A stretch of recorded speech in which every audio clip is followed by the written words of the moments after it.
Welcome. This is Once Removed, a podcast about legacy, estate planning, property, taxes, and everything in between. I'm Steve Murphy. I'm a trust and estates attorney at McGuireWoods LLP. I'm chair of our firm's trust and estates group, what we call our private wealth services group. And I also teach courses on trust and estates at the University of Virginia School of Law. I happen to live in Virginia, but I give talks to audiences all over the country about trust and estates.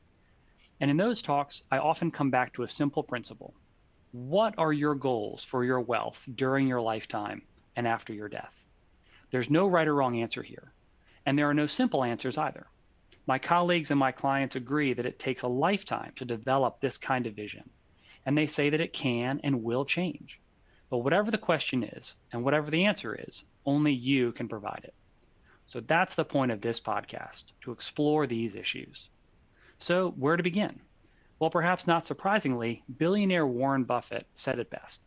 When asked about his view of estate planning and the transfer of wealth, Buffett famously quipped, "You should leave your children enough so they can do anything, but not enough so they can do nothing."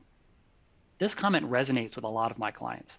Maybe you agree with Buffett's goals, or maybe your goals are slightly different, but the comment seems to hit on something. No matter what your vision, no matter what your goals, how do you use your property to facilitate the best kinds of behavior without enabling the worst? There is this constant challenge. On the one hand, this drive to accumulate wealth and pass it down. On the other hand, this concern that passing wealth can have disastrous and ironic consequences. And those that hold that wealth are worried, and rightly so, that inheriting wealth might actually lead to laziness and entitlement, or maybe even worse, like addiction or dysfunction. The issue then is whether there is a way to navigate these waters, whether there is a way to accumulate and transfer wealth in a way that inspires all the best things that money can bring without enabling all the worst. After a class or a meeting or a presentation or a seminar, people often ask me if I know of any good resources to explore these topics in more depth. And I have to say that before now, I didn't really know of any.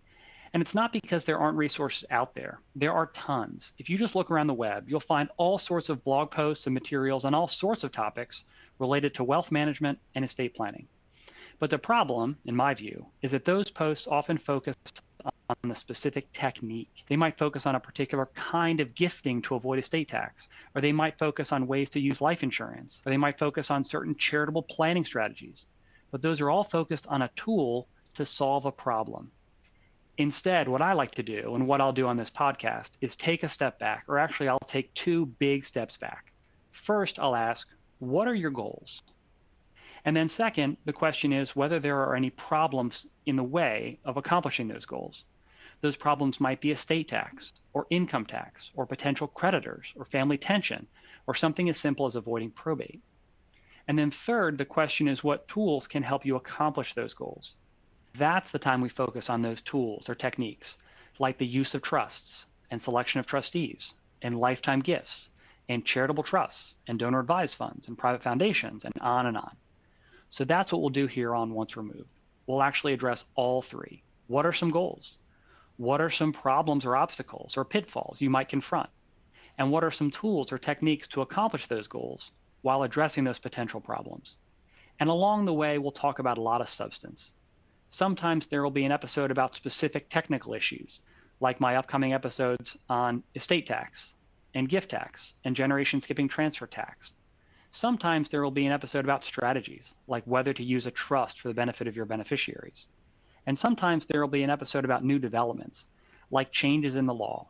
Spoiler alert, the laws in this area change all the time, or people try to change them all the time, or recent court cases that might highlight some of our key concerns. And at the end of each episode, I'll try to focus on a key takeaway. Maybe it's a question, maybe it's a thought exercise, maybe it's a few options for you to consider. So again, let's be clear about one thing. There are no right or wrong answers here. This is about posing questions and beginning a conversation. And then it's about putting in place a structure during life and upon death that seems most likely to achieve those goals.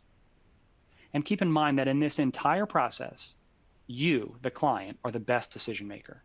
But then again, we're moving towards a place where you are no longer in the picture. Maybe you've passed away, or maybe you've made gifts, and so you've given up access or control or flexibility to someone else. So that's maybe the key. Once you're removed from the equation, What kind of structure can you leave behind to increase your chances that your wishes will be carried out? And then we'll work backwards from that. During your lifetime, what kinds of lessons to teach the beneficiaries now, or what kind of transfers to make now to accomplish those goals? Hence the name of this podcast. I call it Once Removed. That phrase brings to mind family and relationships like a cousin once removed, but it also brings to mind your legacy and how it might operate once you're removed, once you're no longer in the picture. So here we are, back to Buffett's quip. Buffett has unpacked that quip a few times since. And by the way, his comments are really thought-provoking about the best way to approach legacy planning. But in my view, the key is slightly different than how Buffett framed it. The question is not how much to leave your beneficiaries, but rather how. That is, over what timeline, and in what structures, and with what oversight to ensure that the funds meet your goals. So I would say Buffett's quote slightly differently. I would say you should leave your beneficiaries enough and in such a way that they feel like they can do anything, but not enough and in such a way that they feel like they can do nothing. So that's the point of this podcast. What's the best structure once you're removed? And then how does that affect our behavior now? Now that we've framed the issue, let's begin with our next episode. I'm Steve Murphy, and this is Once Removed, my podcast on thoughtful estate planning.